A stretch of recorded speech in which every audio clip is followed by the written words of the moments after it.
કૃષ્ણ અને અર્જુન છે એ બે હગા મામા ભૂઈના ભાઈઓ થાય. એની બેન સુભદ્રા જે લગ્ન કર્યા એ પહેલા મામા ભૂઈના ત્યાંથી અડપણ શરૂ થયા.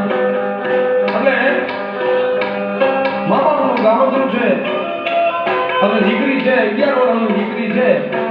એને એમ થયું કે મામાના ઘરે જાઓ, મામાના ઘરે જાઓ.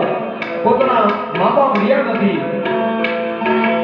એક દરજમાં આખું ખાનદાન હોવાઈ ગયું અને એને થયું મામાના ઘરે જાઓ. એ દીકરી છે 11 વર્ષની, મામાના ઘરે જાય પોતે. પણ મામાના ઘરે જઈને જોયું કે ખાટલામાં મામી છે એ ભૂખી છે, છેલ્લા શ્વાસ લઈ રહી છે. આખું ખાનદાન એનો એક દર્દમાં હોમાઈ ગયેલું. એટલે છેલ્લા શ્વાસ લઈ રહી છે મામી અને જીવ જાતો નથી. પરમાત્માને પ્રાર્થના કરે હે ભગવાન, હે અખિલ બ્રહ્માંડના નાથ.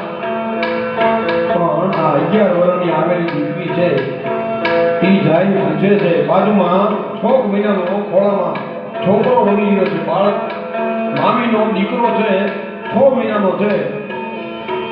અને માં છે એ દીકરા સામે જોઈ રહી છે કે હું મારો જીવ કદાચ કાલ લઈ જાય તો દીકરાનું શું થશે, મારા કાળજાના ટુકડાનું શું થશે. એ મનોમન વિચાર કરીને હુંકારા નાખે છે. અહીંયા દીકરીના કાને અવાજ પડ્યો એટલે જાય અને મામીને પગે લાગીને કીધું કે હે મામી, આ તારા દીકરામાં જીવ છે એટલા માટે તને મુક્તિ નથી મળતી, તને મોક્ષ નથી મળતો.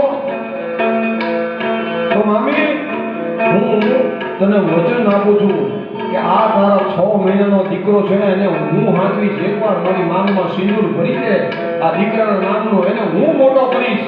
અને ઈ બાઈને વચન આપ્યું. ટૂંકમાં વાત કરું, શેખરમાં સિંદૂર ભર્યું અને અહીંયા મામીનો જીવ થઈ ગયો. અને ઈ દીકરી જ્યારે પોતાના ગામમાં આવી અને ઈ 6 મહિનાનો જે દીકરાને પોતાનો ધણી માની લીધો, પોતાનો કંઠ માની લીધો, મનથી જેની આરે વળી ગઈ. ઈ કાંખમાં તેડો છે, માથે પાણીની હેલ છે અને પાણી ભરવા જાય. અને ઈ ગામના નબીરા છે ઈ કોક પૂછે કે કેતો ગોરી ઘોઘાના ઘોડલા મંગાવી દઉં, કેતો તને